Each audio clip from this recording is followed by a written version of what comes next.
apa kabar hari ini? Masih baik-baik aja kan? Di video kali ini kita lanjut lagi alur BTTH-nya ya. Oke, gak usah lama-lama lagi, kita langsung aja ke ceritanya. Setelah mengamati pertarungan Xiaoyan dan orang lain, terutama menyaksikan pertarungan habis-habisan antara Xiaoyan dan Hun Dunpume, Hun Yingzue mengira dia telah memahami semua kekuatan Xiaoyan. Namun ketika dia bertarung langsung dengan Xiaoyan setelah serangan diam-diam yang gagal, dia tidak pernah menyangka bahwa kekuatan Xiaoyan jauh lebih kuat dari yang pernah ia lihat sebelumnya. Dan mungkin apa yang dia alami sekarang bukanlah kekuatan penuh Xiaoyan. Memikirkan hal ini, wajah Hun Yingzue semakin menampakkan ejekan diri. Pada saat ini, dia benar-benar menyesal memasuki gua darah pembunuh kali ini dan memprovokasi Xiaoyan. Seorang cabul yang tidak bisa lagi disebut jenius yang tiada tara.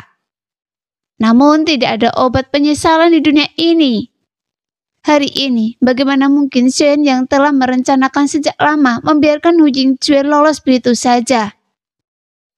Anda tidak pernah bermimpi bahwa hari ini akan datang, kan?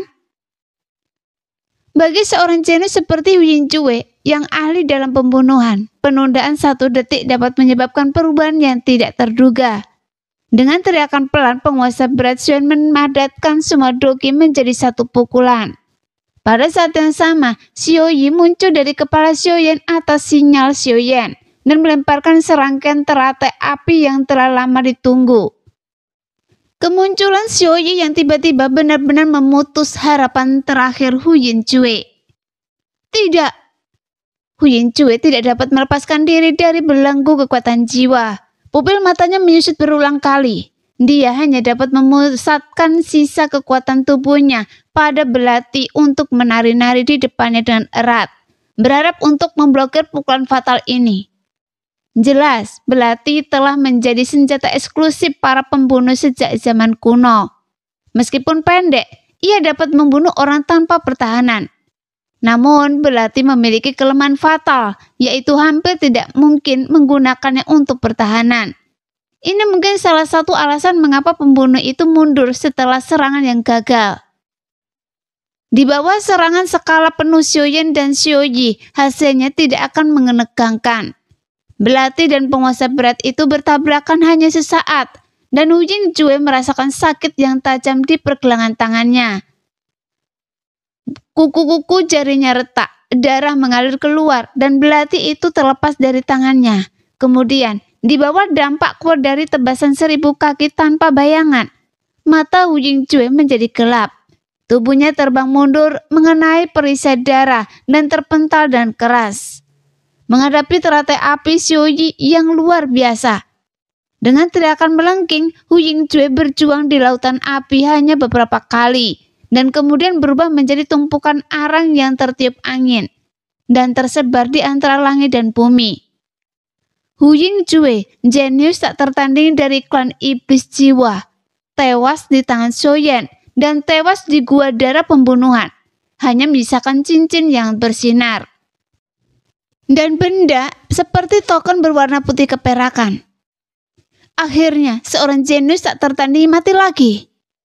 Xiaoyan melihat jejak-jejak yang ditinggalkan oleh perjuangan Hu Yingzue di tanah sebelum kematiannya dan mengambil cincin dan benda seperti token berwarna putih keperakan di tangannya dan menghela nafas sejenak. Sejauh ini, 2 dari 5 jenius tak tertandingi telah mati di tangan Xiaoyan.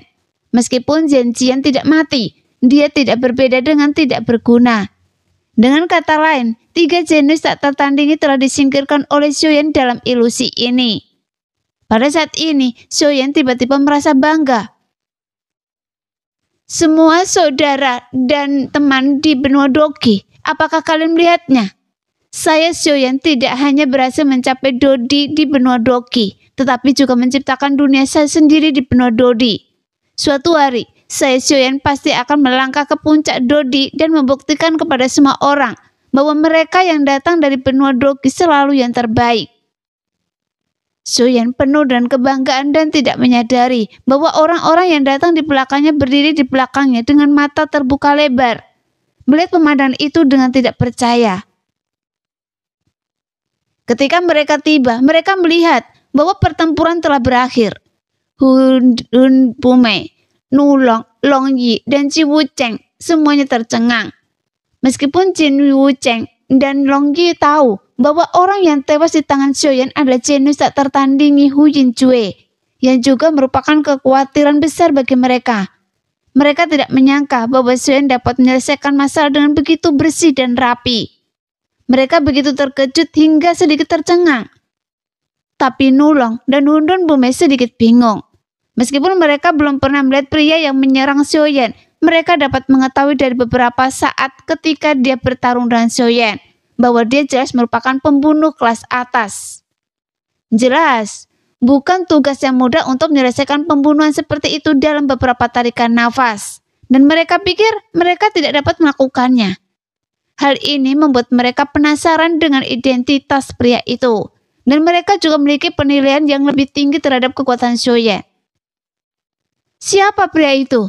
Dia begitu berani sehingga berani menyerang di bawah hidung kita. Nulong tidak sabar dan segera bertanya kepada Xiaoyan. Mendengar pertanyaan Nulong di belakangnya, Xiaoyan segera menyingkirkan barang rampasan itu. Meskipun Xiaoyan tidak nyaman untuk memeriksa barang rampasan yang diperolehnya dari Hu Yinjue. Ketika dia mendapatkan benda seperti token perak tadi, Xiaoyan menggunakan kekuatan jiwanya untuk memindainya sekali dengan tenang. Dan menemukan bahwa kekuatan jiwa itu hanya bisa merasakan telapak tangan. Seolah-olah token perak itu tidak ada sama sekali. Hal ini membuat Xiaoyan diam-diam senang dan memastikan bahwa alasan mengapa kekuatan jiwa gagal mendeteksi Hu Yinjue sebelumnya adalah karena benda perak ini. Kemudian Xiaoyan menoleh dan melihat orang-orang yang mengelilinginya di suatu titik. Dan dengan lembut mengucapkan 3 kata, Hun Yinjue. Setelah mendapatkan konfirmasi, Jin Wucheng dan Long Yi tidak bisa menahan diri untuk tidak bersorak. Dan Nulong dan Hundun Bume yang telah berubah menjadi bentuk manusia berseru. Apa? Pada saat yang sama, dia menatap Xiaoyan dengan tatapan seperti pisau dan sama sekali tidak mempercayai apa yang didengarnya. Karena bagi mereka sungguh lelucon. Orang yang terbakar oleh api surgawi tanpa meninggalkan sisa apapun itu sebenarnya ada Hu Yinjue. Seorang jenius tak tertandingi yang setenar diri mereka sendiri. Jadi mereka berkata, jangan menyombongkan diri seperti ini jika ingin menghargai diri sendiri. Saya tidak perlu bercanda dengan Anda. Saya juga tidak perlu menggunakan ini untuk membuat diri saya terkenal. Apakah Hu Yinjue sudah mati atau belum? Kita akan dapat memastikannya saat ilusi itu berakhir. Melihat Nulong dan Hundun Bume tidak mempercayainya, Xiaoyan merentangkan tangannya tanpa daya. Saya rasa kalian semua seharusnya sudah tahu sekarang bahwa saya menahan diri saat melawan saudara Hundun. Sebenarnya saya hanya ingin memancing Hu Yinjue keluar. Saudara Hundun, pertama-tama saya ingin meminta maaf karena telah mengganggu Anda dalam pertempuran. Bukannya saya meremehkan saudara Hundun, hanya saja Hu Yinjue bertekad untuk membunuh saya dan dia telah mencoba yang terbaik untuk menyerang saya secara diam-diam beberapa kali. Orang ini sangat ahli dalam serangan diam-diam dan pembunuhan. Jika saya tidak menyingkirkannya, saya benar-benar tidak bisa merasa tenang. Melihat wajah Hundun Bume yang tiba-tiba menunjukkan kemarahan setelah pertempuran, ketika dia mengakui bahwa dia terganggu dalam pertempuran dengannya, Xiaoyan tersenyum pahit dan menjelaskan dengan nada meminta maaf. Bagaimanapun dia tidak ingin Hundun Bume berpikir bahwa dia terang-terangan meremehkan Hundun Bume, yang akan menyebabkan Hundun Bume memiliki dendam. Sehingga mempengaruhi Hundun Bume untuk bergabung dengan timnya untuk memburu kura-kura hati ungu. Lagi pula kura-kura hati ungu terkait dengan fondasi apakah klan Xiao dapat bangkit dengan cepat. Jadi dia bertekad untuk mendapatkannya. Dengan matanya tertuju pada Xiaoyan, Hundun Bume melihat bahwa ekspresi Xiaoyan tidak tampak palsu. Dan apa yang dia katakan masuk akal. Jadi dia mengangguk sedikit dan menahan amarahnya. Namun itu hanya anggukan kecil dan amarahnya tertahan. Dia masih menatap Xiaoyan dengan curiga dan tidak percaya bahwa orang yang dibunuh Xiaoyan adalah Hu Yinjue. Bagaimanapun, Huyun Jue adalah salah satu jenius tak tertandingi yang setenar dia. Jadi bagaimana mungkin ada orang yang mengatakan bahwa dia bisa membunuhnya? Bahkan Nulong menatap Hundun Pume, dan setelah melihat tatapan Hundun Pume, dia melengkungkan bibirnya dan menggelengkan kepalanya, juga mengungkapkan ketidakpercayaan yang besar. Melihat bahwa Hundun Pume dan Nulong sama-sama mengungkapkan ketidakpercayaan mereka atas pembunuhannya terhadap Huyun Jue, Xiaoyan tersenyum pahit dalam hatinya dan berkata, "Pikirkanlah, dengan kekuatan saya untuk melawan saudara Hundun, saya masih perlu sangat berhati-hati dan waspada, dan bahkan menggunakan luka untuk memikat lawan saya. Mungkinkah itu seorang master biasa? Selain Huyun Jue, seorang jenius tak tertandingi yang pandai membunuh, siapa lagi yang bisa?" Melihat bahwa keduanya masih belum terlihat sangat yakin, Xiaoyan berkata dengan sabar, "Jika Anda masih tidak percaya, Anda dapat memikirkan detail pertempuran ini dengan hati-hati dan memikirkan dari sudut pandang Anda. Dengan kekuatan saya, apakah saya perlu menyombongkan diri?" Alasan mengapa Xiaoyan harus membuktikan bahwa orang yang dia bunuh adalah Huyun Jue adalah karena dia tidak berdaya. Jika dia tidak dapat membuktikan bahwa orang yang dia bunuh adalah Huyun Jue, Xiaoyan akan dianggap sebagai orang yang suka membual dan penjahat yang mencari ketenaran. Ini adalah masalah karakter seseorang yang berbeda dengan kurangnya kekuatan dan akan dibenci oleh orang lain. Setelah Xiaoyan mengingatkannya, Nulong dan Hundun Pume tergerak dalam hati mereka dan mulai memutar ulang semua yang terjadi sebelumnya dalam pikiran mereka.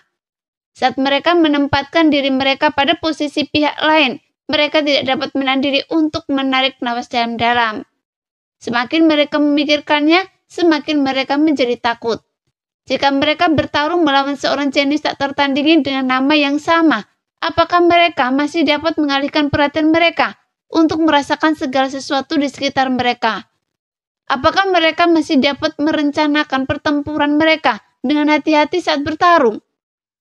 Bahkan, jika mereka bisa, apakah mereka berani menghabiskan semangat juang dan kekuatan jiwa mereka? Mengambil resiko dipukul oleh lawan mereka dan mengirim tubuh mereka yang kelelahan ke depan seorang pembunuh kelas 1. Bahkan jika mereka memiliki ramuan ajaib seperti yang dimiliki bocah itu, yang dapat langsung memulihkan semangat juang mereka, apakah mereka dapat memblokir serangan kekuatan penuh pembunuh yang kuat itu dari belakang? Bahkan jika mereka berhasil memblokir serangan penuh kekuatan si pembunuh, apakah mereka akan mampu menghindari atau menahan gerakan membunuh aneh si pembunuh tepat pada saat mereka lengah? Mungkin Hundun Pume bisa melakukannya dengan kepertahanannya yang tidak normal, tetapi Nulong tidak berani mengatakannya dengan enteng. Jika ketika si pembunuh mundur dengan tegas setelah serangan yang melesat dan kecepatannya secepat hantu, apakah mereka dapat mencegatnya? Selain itu, ketika kekuatan jiwanya hampir habis, mengapa anak ini masih bisa meletakkan perisai raksasa berdarah itu? Mengapa dia masih bisa menggunakan keterampilan bertarung jiwa? Seberapa kuat kekuatan jiwanya? Dalam serangkaian pertanyaan pada diri sendiri, tidak banyak pertanyaan yang bisa dijawab keduanya tanpa ragu-ragu. Semua ini membuat keduanya terkejut dengan kekuatan Xiaoyan. Pada saat yang sama, mereka percaya dalam hati mereka bahwa klaim Xiaoyan tentang pembunuh Huyun Jue jelas bukan bualan. Karena orang dengan kekuatan seperti Xiaoyan benar-benar tidak perlu mengadakan bualan seperti itu untuk mengangkat diri sendiri. Pada saat ini, Hundun Pume merasa sedikit getir ketika dia memikirkan kekuatan Xiaoyan yang luar biasa kuat yang jauh melampaui imajinasinya. Sedikit rasa malu muncul di wajahnya. Dia pikir itu konyol karena dia berulang kali mengatakan bahwa Xiaoyan bukanlah lawannya. Sekarang tampaknya itu telah menjadi lelucon. Dia menatap Xiaoyan dan membuka mulutnya, tetapi akhirnya dia tidak mengatakan apa-apa. Sepertinya memang seperti yang Anda katakan dengan kekuatan Anda. Anda benar-benar tidak perlu menyombongkan diri. Nulong yang lugas mengangguk setuju dengan apa yang dikatakan Xiaoyan, lalu menelan ludahnya berhenti sejenak dan berkata terus terang, Saya minta maaf atas penghinaan saya sebelumnya pada Anda. Tidak dapat disangka bahwa Anda pasti memiliki kekuatan untuk berdiri bahu-membahu dengan kami. Saudara Nulong, Anda terlalu baik dan menyanjung. Mata Sioyen bersinar dengan kilatan cahaya pada kejujuran Nulong. Jadi dia berkata dengan rendah hati, dan kesukaannya pada Nulong bergelipat ganda. Jangan rendah hati. Nulong melotot ke arah Sioyen dengan tidak senang, lalu wajahnya menunjukkan kebingungan. Hanya saja ada satu hal yang tidak saya mengerti. Saya harap Anda dapat membantu saya menyelesaikannya. Jelas kekuatan selalu menjadi prioritas utama, dan nada bicara Nulong saat berbicara dengan Sioyen jauh lebih sopan. Saudara Nulong, Anda terlalu sopan. Jika Anda memiliki pertanyaan, jangan ragu untuk bertanya, dan saya akan menjawabnya semampu saya. Alasan mengapa saya yakin bahwa pria itu adalah Hu Yingcui adalah karena selain fakta bahwa serangannya tadi membuat kami semua merasa sangat takut, dan kekuatannya tak tertandingi di antara para pembunuh yang kami kenal. Yang terpenting adalah kami sangat yakin bahwa apa yang Anda katakan itu benar dengan kekuatan Anda. Namun Hu Yingcui diakui oleh seluruh benua sebagai seorang jenius yang tak tertandingi, yang setenar kami. Meskipun ia ahli dalam pembunuhan, kekuatan tempur langsungnya mungkin sedikit lebih lemah dari kami. Namun ia tetap terbunuh dengan bersih oleh Anda, bahkan ketika Anda belum dalam masalah keemasan Anda. Tampaknya ia tidak pantas mendapatkan reputasi itu. Nulong menatap Sioyen dan berbicara seperti untayan mutiara, dan Hundun Pume juga menatap Sioyen dengan ekspresi ingin tahu. Bagaimanapun mereka diakui sebagai jenius tak tertandingi dari generasi muda oleh seluruh benua. Meskipun mereka memiliki kekuatan mereka sendiri, kekuatan tempur mereka secara keseluruhan pasti tidak akan terlalu berbeda. Jika mereka dengan mudah dibunuh oleh Sioyen hanya dalam beberapa gerakan, dengan kemampuan kecil ini, apakah mereka masih bisa disebut jenius tak tertandingi? Jadi begitu. Sioyen tiba-tiba menyadari dan kemudian dia merinci situasi beberapa pertempuran dengan Hu Yingcui. Apa? Dengan kekuatan Anda telah berada dalam bahaya berkali-kali. Tapi ini pertama kalinya Anda melihat sosoknya. Juga kami telah melihat bahwa kekuatan jiwa Anda begitu kuat, tetapi Anda tidak dapat mendeteksi jejaknya. Hundun Pume dan Nulong bertanya dengan heran, dan keduanya sangat terkejut. Meskipun mereka tidak mengalaminya secara pribadi, mereka tidak dapat menahan diri untuk tidak menggigil ketika mereka mengetahui tentang metode pembunuhan Hu Yingcui dari mulut Sioyen, karena ini tidak hanya sulit untuk dipertahankan, tetapi itu hanyalah inti dari pembunuhan. Tidak heran anak ini bersumpah untuk menyingkirkan Hu Yingcui secepatnya saat melawan Hundun Pume. Sepertinya, meskipun kekuatan tempur langsung Hu Yingcui tidak sebaik kita, dia jelas seorang jenius yang pantas dalam pembunuhan. Nulong dan Hundun Pume berseru serempak. Jing Wuchen dan Longyi segera menunjukkan kebanggaan di wajah mereka, seolah-olah prestasi Sioyen adalah milik mereka. Tapi sepertinya yang Anda katakan, kekuatan jiwa Anda tidak dapat mendeteksi keberadaan Hu Yingcui. Jadi bagaimana Anda menemukan Hu Yingcui yang mengintai di hutan lebat? Semakin Hundun Pume memahami semuanya, semakin dia mengagumi Sioyen, tetapi dia masih menanyakan kebingungan di dalam hatinya. Ketika Hundun Pume mengajukan pertanyaan ini, Nulong, Jing Wuchen, dan Longyi semua menatap Sioyen dengan mata terbelalak. Karena pertanyaan ini juga merupakan pertanyaan yang membingungkan mereka bertiga. Saya tidak yakin, itu hanya firasat tiba-tiba. Menghadapi tatapan mata keempat orang yang ingin menelannya, Sioyen tersenyum canggung. Saya sudah mencobanya, tetapi Hu Yingcui sama sekali tidak bergerak, jadi saya juga meragukannya. Namun firasat buruk di hati saya tidak pernah bisa dihilangkan. Dan di bawah ancaman seorang jenius yang tak tertandingi, yang pandai membunuh, dan bersumpah untuk membunuh saya lebih suka mempercayainya daripada tidak mempercayainya.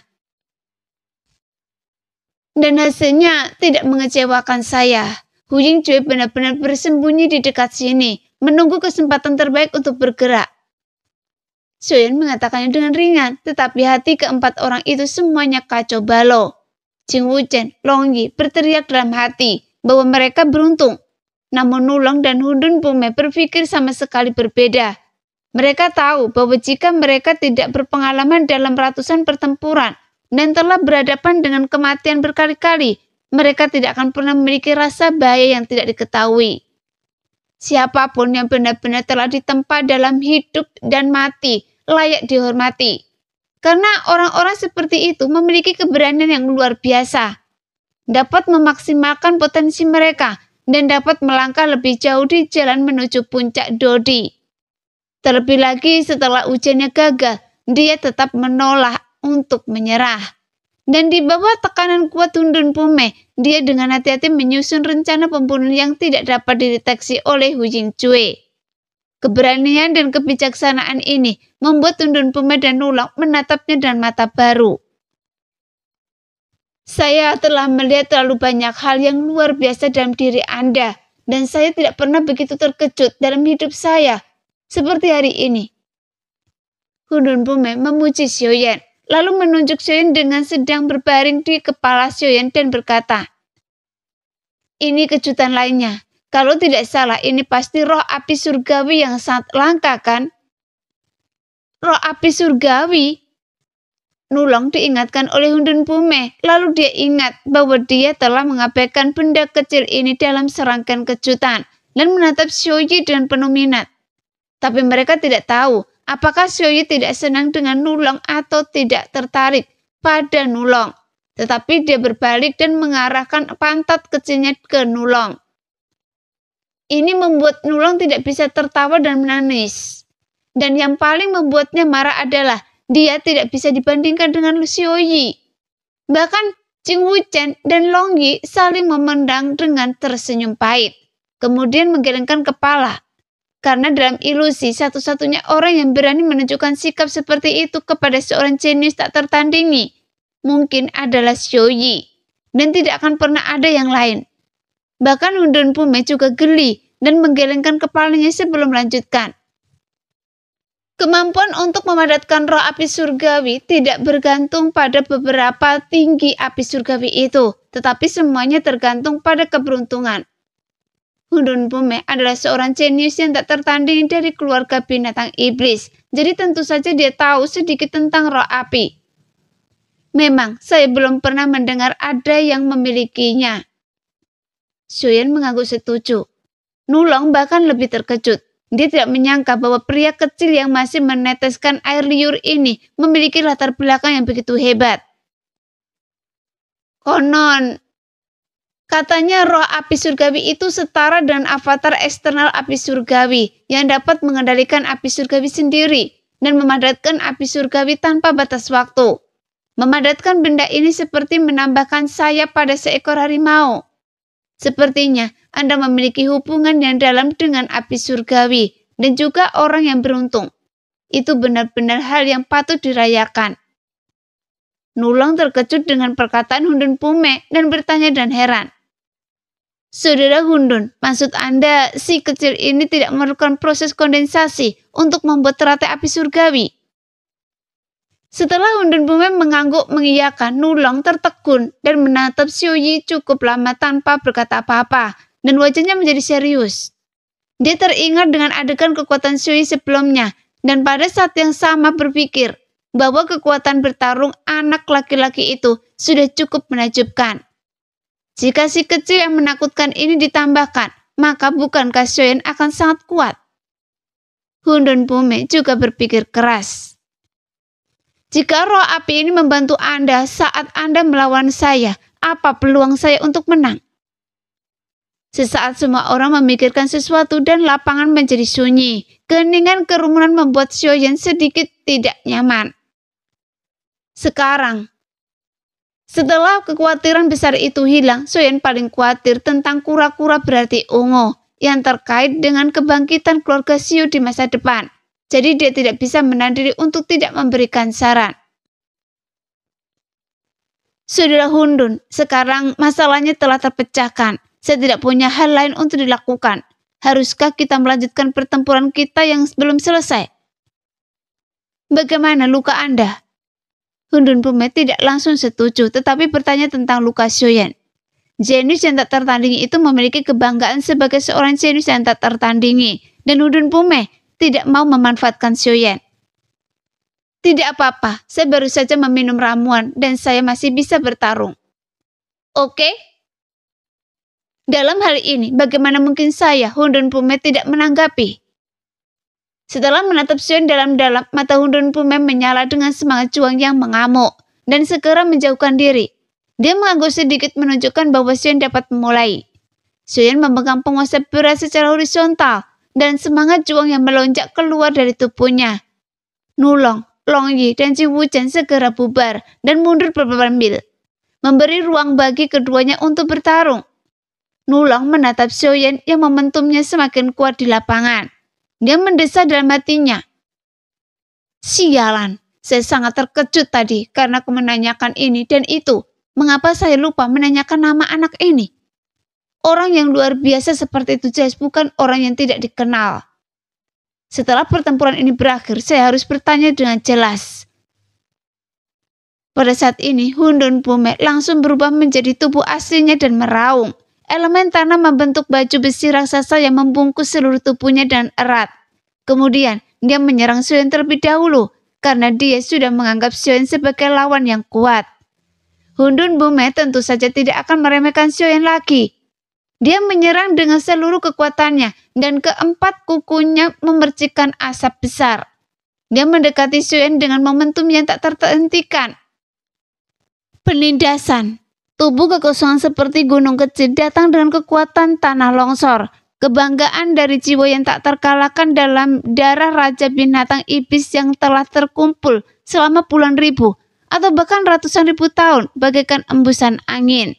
Dan pertama-tama menyerbu ke dalam pikiran Xiaoyan, membuat Xiaoyan merasa bahwa bernafas menjadi sedikit sulit dan tubuhnya menjadi lamban. Saya tidak menyangka bahwa aura yang diadu oleh kemuliaan garis keturunan dapat digunakan dengan cara ini yang dapat membuat orang kuat sebelum bertarung. Hati Xiaoyan bergetar. Dalam benaknya dia teringat pada adegan dirinya sendiri yang masih lemah di dunia Doqi, diinjak-injak di bawah kaki Sekte Yunlan. Dia juga dipenuhi dengan kebencian dan mata yang tak terhitung jumlahnya dari klan Xiao yang mengharapkannya untuk memimpin ras untuk bangkit. Dan dia segera bangkit dengan semangat juang yang tak ada habisnya. Semangat juang melonjak di dadanya, berubah menjadi raungan dan melolong ke langit. Xiaoyan mengguncang tubuhnya dan menyingkirkan pengekangan tak terlihat di aura Hundun Pume, melambaikan penguasa berat untuk menghadapinya. Anak baik, Anda menyingkirkannya jauh lebih cepat dari yang saya kira, dan tekad Anda luar biasa kuat. Sentuhan kekaguman melintas di mata Hundun, dan dia tidak melambat, dan bertabrakan keras dengan Xiaoyan. Dalam raungan yang mekakkan telinga, tubuh Hundun Pume berdiri diam, dan Xiaoyan mundur beberapa langkah. Tampaknya bahkan jika Xiaoyan menggunakan semua kekuatannya, dia masih sedikit lebih rendah dari tubuh asli Hundun dalam hal kekuatan. Namun Xiaoyan tidak tertekan karena ini, karena apa yang harus disesalinya. Sebagai manusia, bukankah normal untuk menjadi sedikit lebih lemah dari tubuh asli Raja Binatang Iblis? Tidak, menurut pendapat Nulong, itu sama sekali tidak normal. Seorang manusia yang kekuatannya hanya sedikit lebih rendah dari tubuh asli Raja Binatang Iblis terlalu abnormal. Nulong bahkan meragukan apakah dia akan lebih kuat dari Xiaoyan setelah transformasi binatangnya. Xiaoyan mendengus dingin, lalu memutar tubuhnya di udara, menghindari tanduk raksasa yang ditusuk oleh Hundun, dan pelan mengangkat penguasa berat. Kemudian api biru abu-abu bergulung dengan ganas, dan mengaktifkan transformasi api mengambang 3 kaki. Segera lautan api mengamuk, dan panas yang bergulung langsung memenuhi ruang beberapa mil di sekitar Hundun. Membakar baju besi bumi di tubuhnya menjadi sedikit merah, dan suhu yang meningkat dengan cepat membuat 3 orang untuk menonton pertempuran berubah warna, karena wajah Hundun menunjukkan ekspresi yang sangat bingung. Anda tahu bahwa tubuh asli saya kebal terhadap pedang dan api, Tetapi Anda masih menggunakan keterampilan bertarung jarak jauh untuk menyebarkan kekuatan Anda. Jika dia tidak tahu bahwa kekuatan dan pengalaman bertarung Xiaoyan yang luar biasa, Hun Dunpume pasti akan memarahi Xiaoyan karena menjadi idiot. Namun setelah insiden dengan Hun Yingcue dan Hun Dunpume tidak berani dengan mudah menarik kesimpulan tentang tindakan Xiaoyan, dia hanya mengerutkan kening dengan erat. Tentu saja saya mengerti prinsip menghancurkan permukaan dengan satu titik. Dan saya sudah tahu dan membuktikan bahwa itu adalah satu-satunya cara yang efektif untuk menghadapi Anda sejak lama. Xiaoyan melihat kebingungan Hun Dunpume dan tersenyum. Saya pasti punya alasan untuk melakukan ini. Sosok Xiaoyan perlahan menghilang dalam kobaran api sambil tertawa. Tidak bagus. Hun Dunpume merasa tidak enak setelah kehilangan sosok Xiaoyan. Kobaran api di depannya membumbung tinggi ke langit dan sulit untuk melihat jauh terlebih dahulu. Suhu meningkat dengan cepat di bawah kobaran api surgawi dan udara yang terdistorsi membuatnya semakin sulit untuk menemukan sosok Xiaoyan. Pada saat ini, Hun Dunpume akhirnya mengerti tujuan dari keterampilan bertarung jarak jauh Xiaoyan. Sayangnya sudah terlambat. 1000 kaki tanpa bayangan. Dengan teriakan keras, sosok Xiaoyan menjadi beberapa kali lebih cepat di bawah kepakan sayap tulangnya. Ketika teriakan itu jatuh, dia sudah muncul di atas kepala Hun Dunpume dan penguasa beratnya menghancurkan akar tanduk raksasanya dengan keras.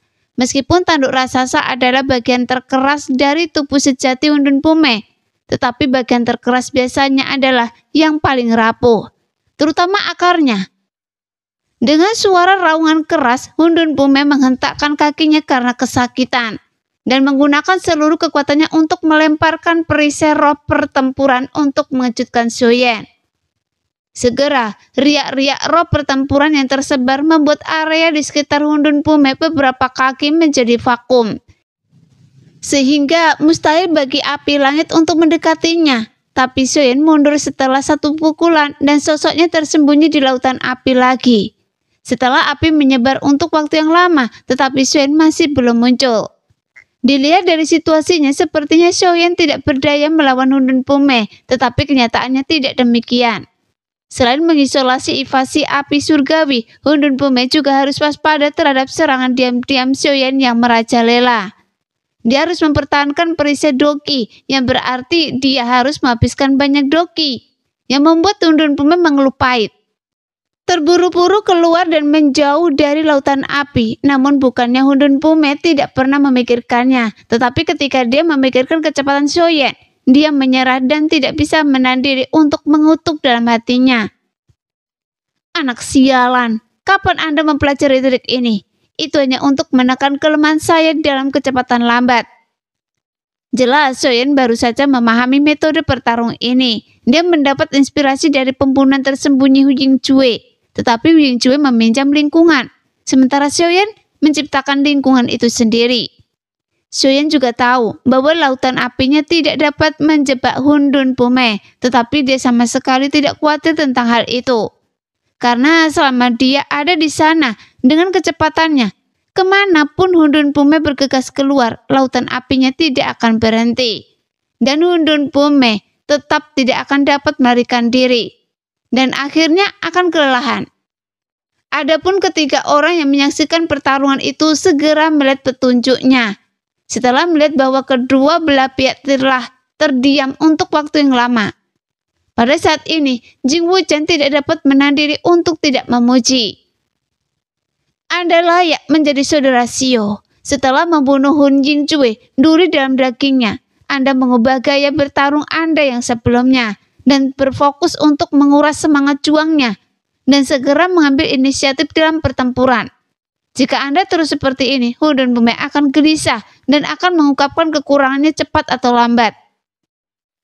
Namun Long Yi mengepakkan tinjunya dan berpikir dalam hati. Setelah ayah mengalahkan Hun Dunpume, Nulong kemungkinan besar akan menantang ayah untuk bertarung. Bahkan jika ayah memiliki cairan Qingling untuk memulihkan semangat juangnya, dia akan tetap kelelahan secara mental dan fisik.